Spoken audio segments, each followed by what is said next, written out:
What's up, guys? I am now 6 weeks out of USA's and 12 weeks out of the Pioneer Open.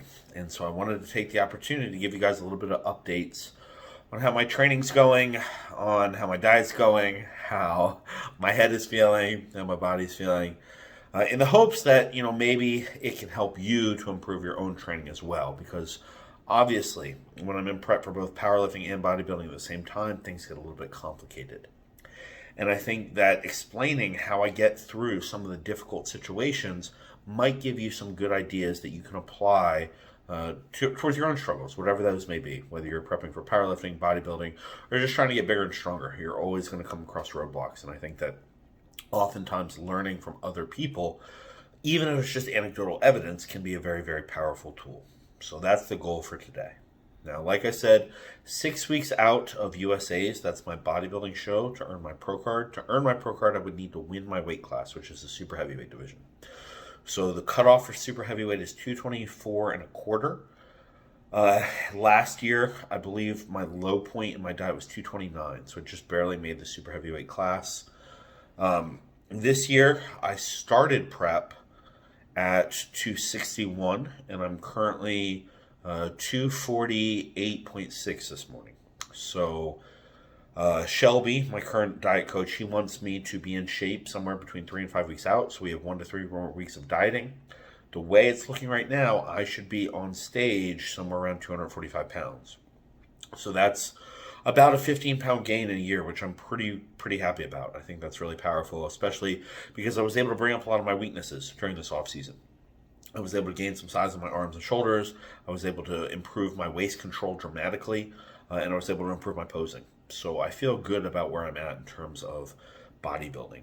In terms of powerlifting, I'm actually thrilled with where I'm at because the focus has been, primarily on the size game. But this past week, I did fairly easy singles, somewhere between RPE 7 and 8 on bench press with 465.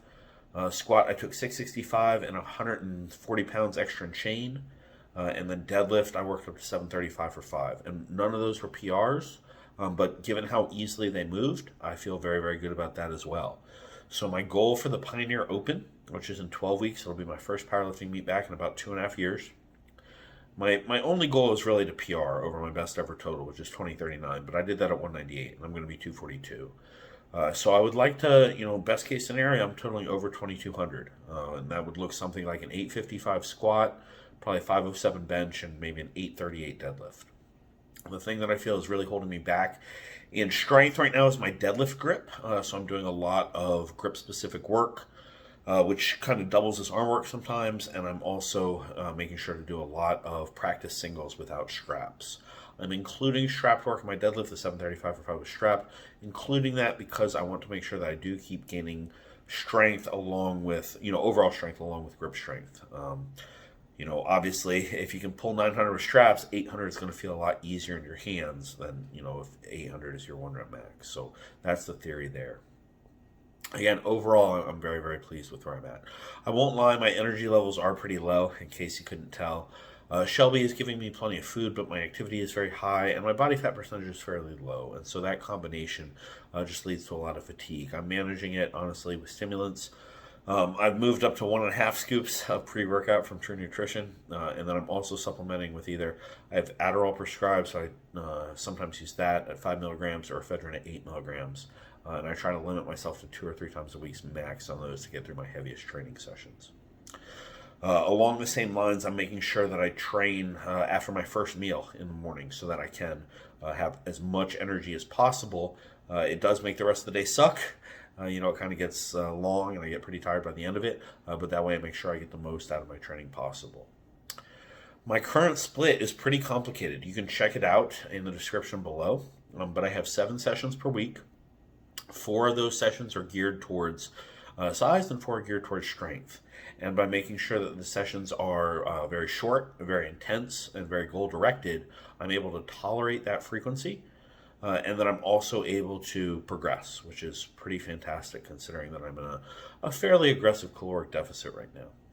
This training methodology is based off of the mountain crap idea that I posed a while back, if you guys saw that video. I had to make some major changes to it. I found that trying to go all out on both a mountain dog style bodybuilding and a dog crap style bodybuilding was just too much for me to handle. So what I did was alter the dog crap sessions to be more strength focused. So they're still lower volume sessions, but typically I'll be working up to somewhere between a heavy single or a triple on my main lift, and then have a couple back off sets. But they're very short sessions, very heavy sessions, and they've been very productive sessions as well. So I'm very happy about that.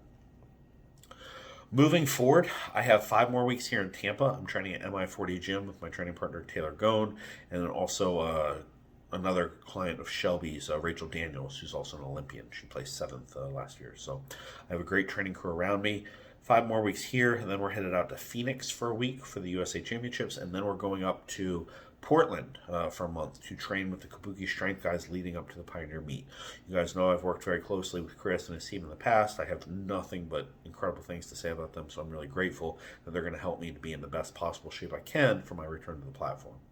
And then obviously the last week will be in Austin before the meet, which is in Coleman, Texas for Pioneer. So I do hope that you guys support my sponsor, Pioneer. Matt's been great to me. Matt's been great to the industry. I really can't recommend him or his products enough. And on that note, he does have a sale.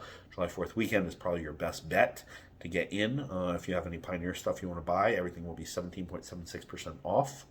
I don't make any commissions on that sale, but I do think that is your best bet to get in and get some sweet swag. Also, if you are interested in the Mountain Crap Training Program or what it has become, you will be able to get that off of my new training app, which will be available. It's going to launch June 26th. We're going to kick things off with a deload week so that everybody can get on the same page. And then after July 4th weekend, we're going to be going pretty fucking intense. So there will be, I think it's currently scheduled for 8 sessions per week. You don't have to do them all. But there's a good mix of size, strength, and even some conditioning work in there. So I'm very, very excited with how that's turned out. I think it will be applicable and productive for almost everyone. And I'm going to do a lot of hands-on stuff and a lot of instructional stuff along those lines. So that about wraps it up for today's updates. I hope this was, informative. Hope to give you some ideas. Hope we got you psyched up for the Mountain Crap program. If you have any questions, please leave them in the comments below. Same thing with feedback. I'm going to start resuming my write-ups on Elite FTS, so if you prefer the written version, that will also be linked below. But otherwise, thanks for watching, and remember, keep on thinking strong and training hard.